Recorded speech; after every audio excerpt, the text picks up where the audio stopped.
Hey folks, it's Jim.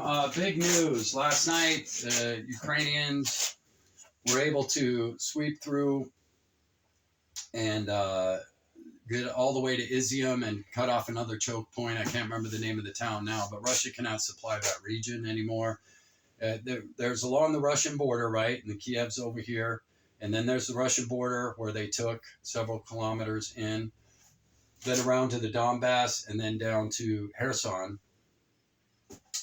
What the Ukrainians did is they showed a strong front and attack on Kherson and just held the line, while over here Russia had, I think, removed some stuff and put it in Kherson, thinking the full-on attack was that's what Ukrainians showed. Instead, they came in over here, brilliantly took massive chunks of real estate. I mean, a lot, and cut off the two major choke points even to supply that area.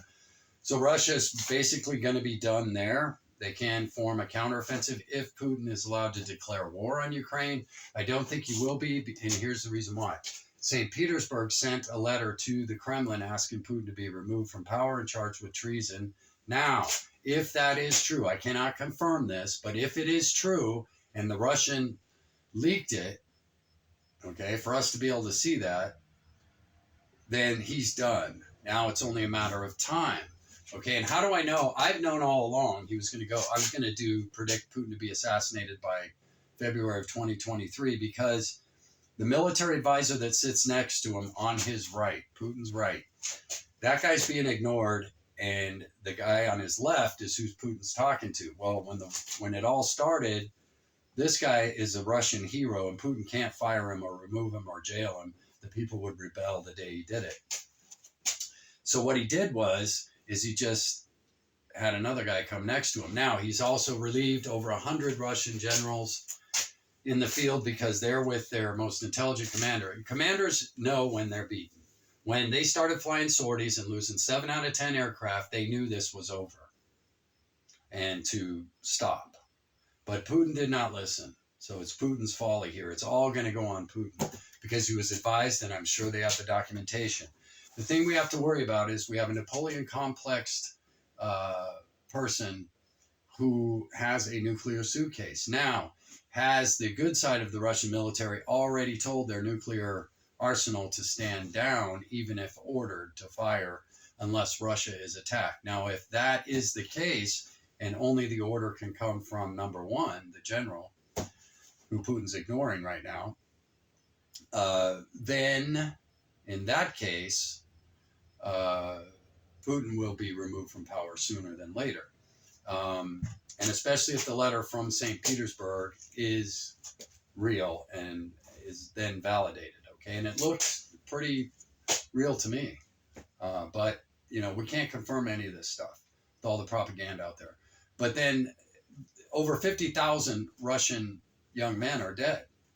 So this was supposed to be a special operation, and they've lost 50,000 people in this short a time. And it's getting worse. After last night, who knows how many are dead? Okay? And that's the thing the Russian people will not stand for. It's not just that, the military incompetence of Putin to believe his delusional ideals in this moment. Okay? And now, if we see the Russian people openly protesting, it's over for Putin. But again, one last thing I want to share with you. I'm going to get much deeper into this all day long. I'm going to share as I get the information. Okay, but the main thing is they took Izium. I mean, I cannot believe they made Izium. I didn't even think their fuel could do that. To be honest with you, the range.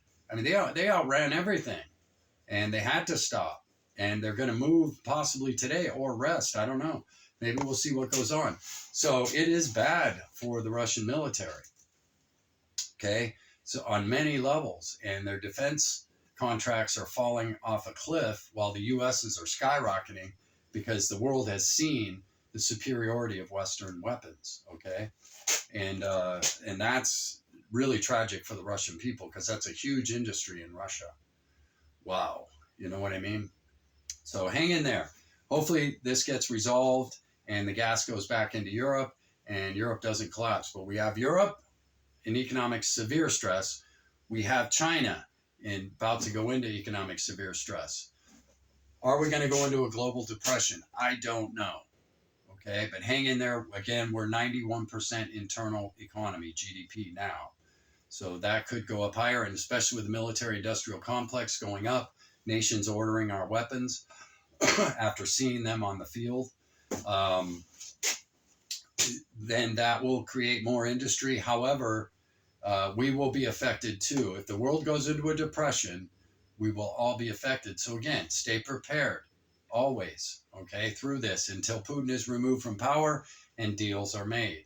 Then we can maybe take our foot off the gas, if you will, and think that things might be okay. And I think they are. My gut tells me that the Russian military will not fire the nuclear weapons at Putin's behest, and that he's losing the face of the people. He's lost the face of his primary generals, have all rebelled, basically, many, over half probably, and yet he still continued to do this, even though being advised they were going to lose. So a leader in Russia can't make this kind of mistake. They don't last long. And Kadyrov, his Chechen puppet, I think isn't going to last as long as Putin, to be honest with you. He did not pay the death benefits for his Chechen men, and Putin was supposed to pay that, and they didn't get paid.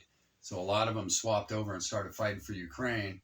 And I don't think he can return to Chechnya. And I think he's already asked for a form of asylum in Russia. But if Putin doesn't remain in power, they're going to get him, because there's too many people that want him. He owes them money. They were supposed to get paid and they didn't. So I don't think he's going to last either. And we'll see how it goes. Again, we have a tyrant and a Napoleon complexed individual with a nuclear suitcase. So stay prepared. Stay prepared during this time. That's the message I wanted to get out. No matter what happens, no matter what you hear, stay prepared. Okay? You never know. And we could be heading into a global depression. All right? I don't know. I've got to do more numbers on China, and I just can't get hard numbers out of China until I do. When I do, I'll share them with you. Hope you're all doing well. Hang in there. Preppers don't make excuses. We get into action. Preppers don't sit around and whine and complain. We just get it done. Jim out.